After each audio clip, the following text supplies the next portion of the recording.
ตั้งแต่เจ้ามาแต่บ้านเจ้านี่เจ้าเคยเมื่อบ่เมื่อบ้านอยู่บ่เนาะบ่เคยจักปีแล้วเจ้าบ่ได้เมื่อบ้าน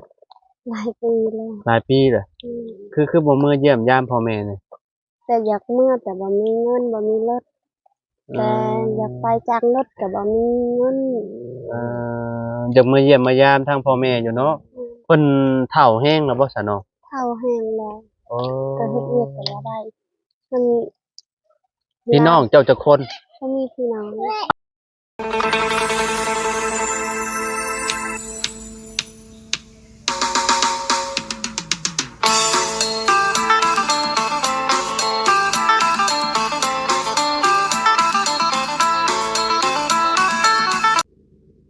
กราบสบายดี FC เบิดสุขุทุกคนบ่ว่าสิอยู่ในและก็ต่างประเทศเด้อพี่น้องก็ยินดีต้อนรับเข้าสู่ช่องบ่าวลาวสตูดิโอเนาะพี่น้องเนาะมื้อนี้พี่น้องเฮาก็อยู่ที่หมู่บ้านวังเอยเนาะพี่น้องเนาะเมืองสิโปนแขวงสวรรณเขตเด้อพี่น้องเด้อเนาะเฮาสิเข้าไปหาทางน้องคนหนึงพี่น้องเอ้ยเนาะซึ่งเฮาก็เข้ามาครั้งแรกพี่น้องเอ้ยเข้ามาหมู่บ้านนี้เนาะบ่เคยเข้ามาจักเทื่อพี่น้องเอ้ยเนาะ เอาไปเบิ่งไปชมกันพี่น้องเดี๋ยวสิพาไปหาครอบครัวน้องคนหนึงโดยไปพี่น้องพี่น้องเอ้ยเนาะอ่าเฮือนเพิ่นก็ได้มุงหญ้าเด้อพี่น้องเด้อเนาะโอ้ฝนตกมานี่ยันหัวอยู่คิดว่าเนาะสิเนาะสบายดีอ่าพี่น้องเนาะขออนุญาตเด้อน้องเด้อนิดไมค์ก่อนเนาะจะชื่อจังไดเนาะน้องชื่อเล่นชื่อเลิ่นแม่นเลิ่นบ่เล่นล้นน้องเลิ่น แม่นน้องล้นเนาะแม่นอ่าจักปีแหละเจ้าน้อง1616อืมอ๋ออันนี้ลูกเจ้าบ่น้องแม่นอ๋อคนนี้คือสิคนกกเนาะแม่นอือันนี้คนที่สองคือน้องผู้ชายกับผู้หญิงเนาะแม่นชื่อหยังหะน้องอันนี้นี่โดยอันนี้ชื่อหยังนี่นี่ชื่อแก้วนี่ชื่อมอนชื่อแก้วแม่นมอนแม่นอันนี้จักขวบเลยอันนี้ได้เลย2ขวบสองขวบครึ่งเนาะอันนี้แม่นอันนี้ขวบครึ่งขวบครึ่งโอ้ว่าฮู้จักว่าคำว่าขวบนี่เนาะจักอะไรเนาะเจ้าอยู่บ้านใดหะน้อง ชื่อวันแกงคืบบ้านแก่งเคิบแม่นเมืองหยังมึงสิสิอะไรนั่นสิเมืองเซโปนคือกันบ่โมเมนต์ติมึงสิก่อนคือกันอ๋อไปทางใดบ้านเจ้าน่ะไปทางเวลาก่อนสิฮอดวิระบ่ก็บ่ฮอดก็บ่ฮอดกลางๆบ่แม่น อ๋อเอ้าเจ้าคือได้มาอยู่บ้านวังเอยซะเนาะค่อยมาเฮ็ดเวียกมาเฮ็ดเวียกอยู่ไสบ้านฮู้รัวอยู่บ้านห้วยลัวแม่นและผัวเจ้าพ่อกับเจ้าอยู่หั่นพ่อแค่เจ้าพ่อกับผัวอยู่หม้องเฮ็ดเวียกบ่แม่นอืมตอนนี้ผัวเจ้าไปไสซะไปเฮ็ดเวียกรับจ้างไปคุมื้อบ่แม่นอ๋อจักปีแหละผัวเจ้าเนาะ ข้อยก็บ่ฮู้ว่าใครจำข่อยบ่เฒ่ากว่าข่อยบ่หนุ่มกว่าอืมหนุ่มกว่าข่อยอ๋อประมาณ20ได้บ่ข้อยก็บ่ฮู้คือกันประมาณเอออันนี้เฮือนเจ้าเองบ่แม่นโอ้ปลูกได้จักปีแล้วน้องได้แล้วไปจักปีแต่บ่4 ห้าปีหกปีฮะ4 ปี 5 ปี4ปี5ปีเนาะเจ้าออกจากแม่ย่าเจ้าแล้วก็เจ้าก็มาปลูกเฮือนอยู่กับผัวเจ้าแม่นอืเจ้าก็เฮ็ดให้บ่บ่ได้เฮ็ดเดินก็บ่มีเอาแต่ละปีซุมเจ้ากินข้าวได้ค่ะจะพวกก็รับจ้างเขานั้นรับจ้างรับจ้างซื้อข้าวเอาแม่นอ๋อเขาให้ไปขายกล้วยเขาให้เสียหญ้าไปขายกล้วยพร้อมอืมเสียหญ้าพร้อมแม่นวันเท่าไรเขาเจ้าให้แล้วก็ให้วันละแสนเท่านั้นวันละแสนบัดนี้เดือนหนึ่งซุมเจ้ากินข้าวเบิดเท่าไรจักกระสอบได้2กระสอบ3กระสอบเท่านั้นแหละเดือนหนึ่งเบิด2กระสอบ3กระสอบเบิดหลายบ่หมดแล้ว อ๋อแต่2-3โลนี่แหละซื้ออ๋อซื้อเอาให้นี่คือแบบซุมเจ้าบ่ได้เฮ็ดแบบซุมเจ้าซื้อข้าวเอาบ่อืมซื้อข้าวเป็นกระสอบมาแบบเป็นอ่า เป็นข้าวเปลือกนี่บ่เป็นข้าวเปลือกแล้วมาตำมาบ่เลยนะได้ ชื่อเขาเขาสาร ข้าวสารเอาเลย ชื่อเป็นกระสอบนี่บ่ ชื่อเป็นโล ชื่อเป็นโลเอาอ๋อคิดว่าชื่อเป็นกระสอบมาแล้วก็กินว่าเบิดเท่าใดเดือนหนึงแบบสมมุติว่า50โลแบบนี้พี่น้องเนาะ50โลนี่เจ้ากะว่ากินฮอดจักเดือนอัน4คนเนาะเพราะว่าตอนนี้เจ้าอยู่กับผัวแล้วก็ลูกเจ้าแม่นบ่ แม่น อืมเบิดเดือนหนึ่งเบิดบ่อัน50โล เดือนหนึ่ง โดย หมด เบิดเนาะอืพี่น้องเนาะก็ซื้อ50โลก็บ่มีเงินแต่ซื้อแต่ อ่า ตอนจะซื้อ มี โล มีแต่ชื่อเอาเป็นข้าวโลมาบ่ แม่น อ๋อคิดว่าซื้อมาเป็นกระสอบเลยหั่นน่ะบ่แม่นเนาะ บ่มีเงินซื้อก ระสอบหนึง5 6 7แสนเนาะประมาณนั้น แต่กลัวทำนั้นกระสอบหนึง บ่เคยซื้อบ่กระสอบหนึ่งเป็น50โลแบบนี้นะ บ่เคย อ้ายเคยซื้อมาให้เพิ่นประมาณ6,500,000กระสอบหนึ่ง50โลได้เกือบ700,000 เออ แม่นแต่ว่าชุมเจ้าบ่เคยซื้อเป็นแบบกระสอบใหญ่เทื่อเนาะ บ่เคย มีแต่เอาแบบเป็นโลเนาะ เอาเป็นโล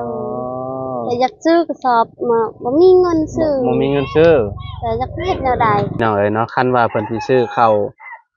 เป็นกระสอบก็บ่มีเงินซื้อว่าซั่นเนาะน้องเลิศเนาะ แม่น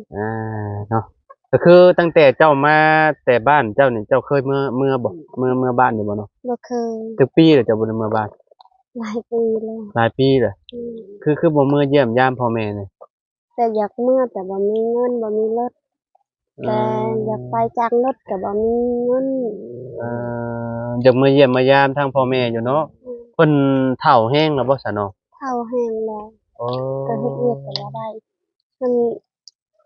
พี่น้องเจ้าจักคน บ่มีพี่น้อง อ้าวแม่นบ่ นี่ เจ้าลูกผู้เดียวบ่ แม่ลูกสาวผู้เดียวอ้ายก็ตายแล้ว เออ อ้ายกับผู้เดียวก็ตายแล้ว อ้ายก็เสียแล้ว แม่นเสียก็ปีนี้แหละ เสียปีนี้ แม่น อืม ไว้อยู่หูนม ได้กินน้ำบ่จ๊ะ มันจะกินนม ได้กินนมเอาเพิ่นยังกินนมเจ้าอยู่ยังบ่ได้ยาบ่ มันจะกินนม นี่กินนมกล่องบ่ แม่น อ๋อเอาให้ลูกกินก่อนค่ะโดยพี่น้องเอ้ยเนาะทางคนน้อยเพิ่นก็อยากนมนี่เนาะแกะให้คนน้อยเพิ่นแกะได้บ่ กะอัน แกะได้อยู่เนาะแกะให้เอ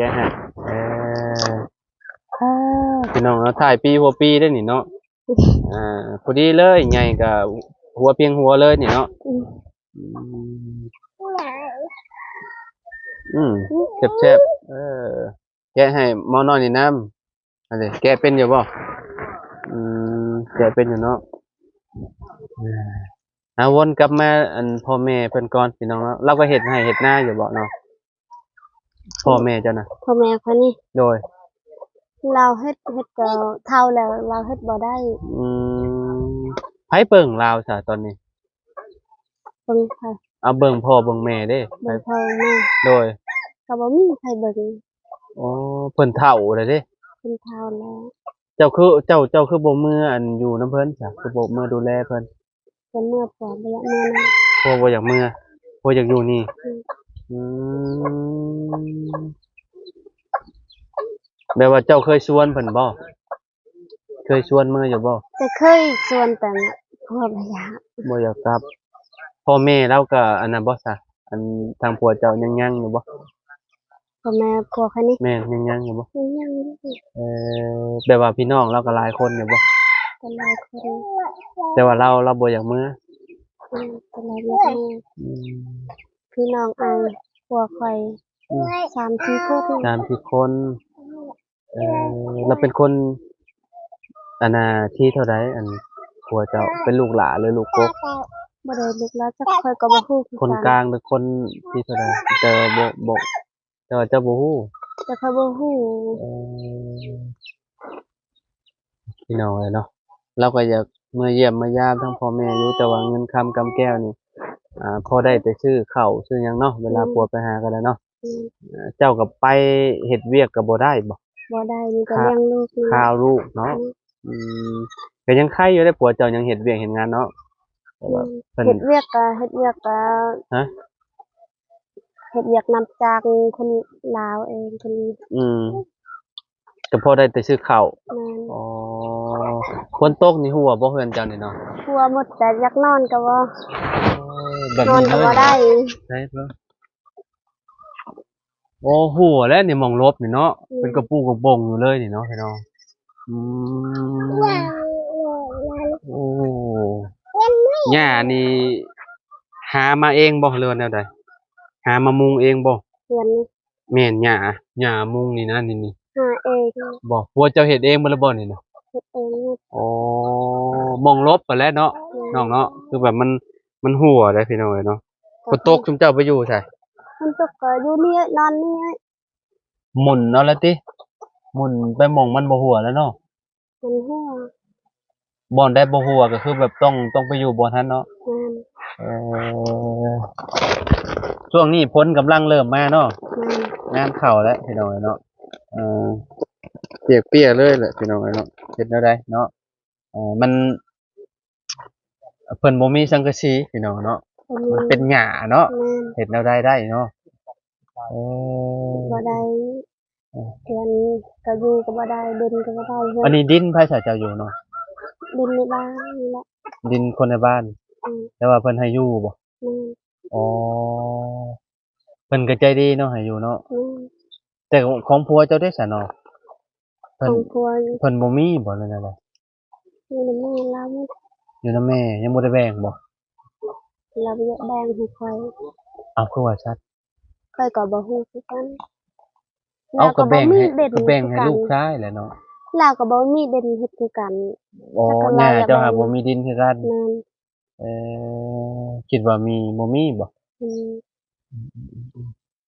เอาของคนในบ้าน หรือว่าของในบ้านบ่หรือว่าแนวใดอะดินที่จะปลูกเรือนนี่ ค่อยก็บ่ฮู้คือกันแหละเดี๋ยวนี้ ผัวเจ้า